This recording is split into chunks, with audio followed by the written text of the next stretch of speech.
Assalamualaikum warahmatullahi wabarakatuh. Perkenalkan, nama saya Alia Zaikatun Nafisa.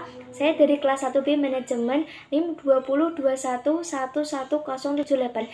Saya di sini ingin menyampaikan materi tentang etika, moral, tasawuf, dan akhlak. Alhamdulillah, segala puji bagi Allah yang Maha Pengasih lagi Maha Penyayang.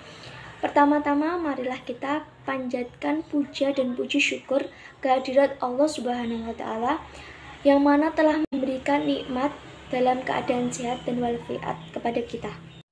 Tak lupa juga kepada dosen saya, Bapak Ahmad Ninal Muna Kifdil Ula, yang telah memberikan bimbingan kepada saya dengan rasa sabar. Semoga beliau diberikan selalu kesehatan dan lancar segala urusannya. Pertama-tama saya akan menjelaskan pengertian etika. Etika secara etimologi, etika berasal dari bahasa Yunani, yaitu ethos, yang berarti watak, kesusilaan, atau adat. Dalam KBBI, etika diartikan ilmu pengetahuan tentang asas-asas akhlak atau moral. Secara etimologi, etika mempunyai banyak ungkapan, yang semuanya itu tergantung pada sudut pandang masing-masing ahli. Menurut Ahmad Amin, mengartikan etika sebagai ilmu yang menjelaskan arti baik dan buruk, menerangkan apa yang seharusnya dilakukan oleh manusia di dalam perbuatan mereka, dan menunjukkan jalan untuk melakukan apa yang seharusnya diperbuat.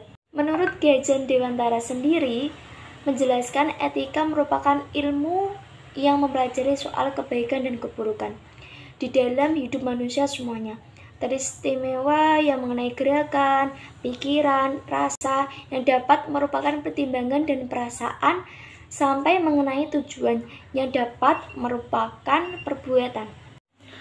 Peran dan fungsi etika. 1. Dengan etika, seorang atau sekelompok dapat mengemukakan penilaian tentang perilaku manusia. 2. Menjadi alat kontrol atau menjadi rambu-rambu bagi seorang atau kelompok dalam melakukan suatu tindakan atau aktivitasnya sebagai manusia. Yang ketiga, etika dapat memberikan prospek untuk mengatasi kesulitan moral yang kita hadapi sekarang. Yang keempat, etika dapat menjadi prinsip yang mendasar bagi mahasiswa dalam menjalankan aktivitas kemahasiswaannya.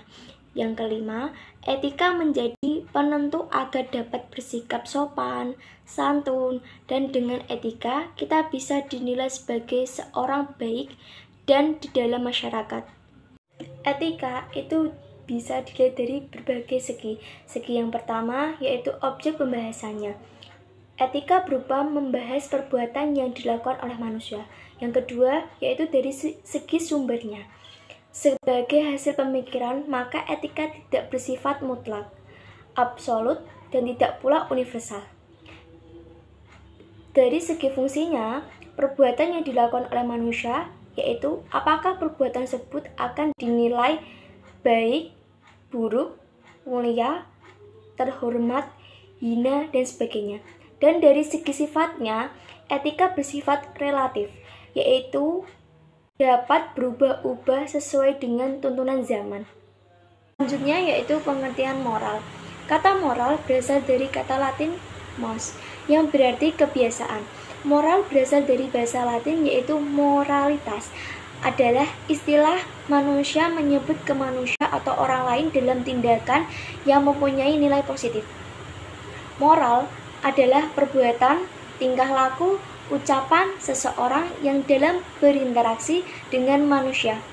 Apabila yang dilakukan seseorang itu sesuai dengan nilai rasa yang berlaku di masyarakat tersebut dan dapat diterima serta menyenangkan lingkungan masyarakat, maka orang itu dinilai mempunyai moral yang baik.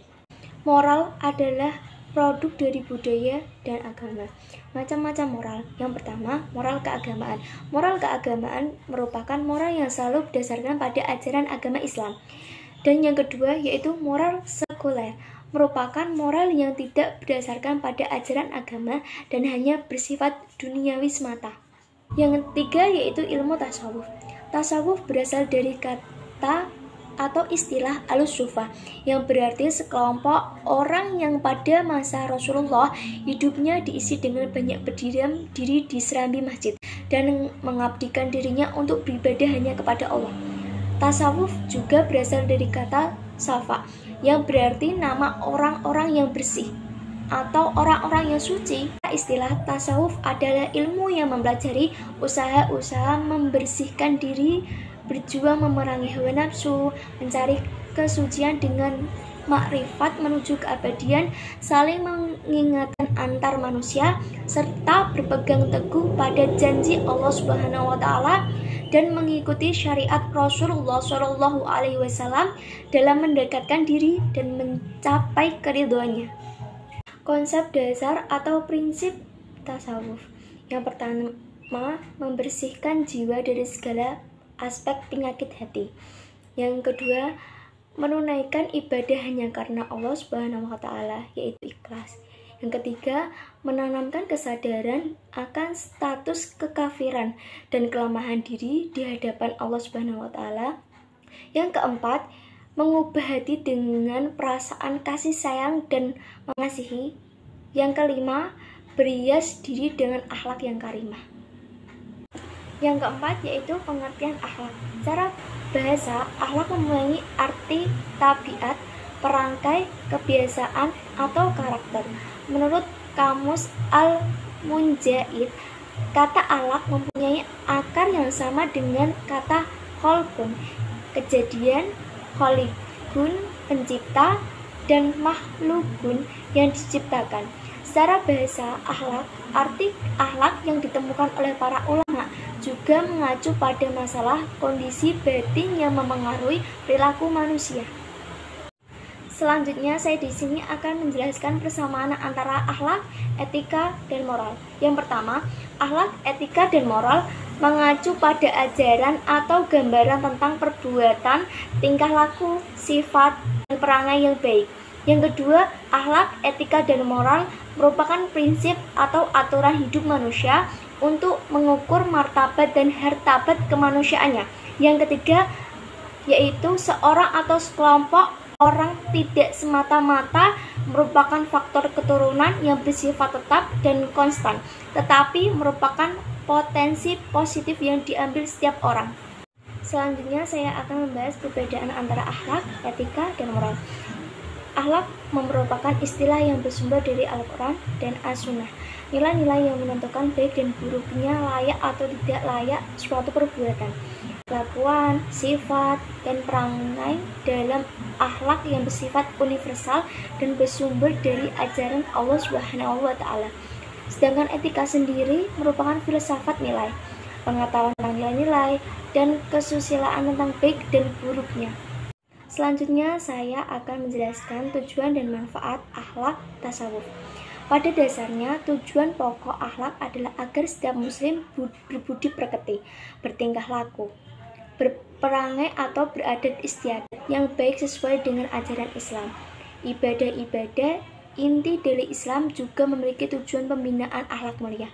Misalnya, sholat bertujuan untuk mencegah seorang untuk melakukan perbuatan-perbuatan tercela. Zakat di samping bertujuan menyucikan harta, juga bertujuan menyucikan diri dengan menumpuk kepribadian mulia, cara membantu sesama. Dan puasa bertujuan mendidik diri untuk menahan diri dari berbagai syahwat.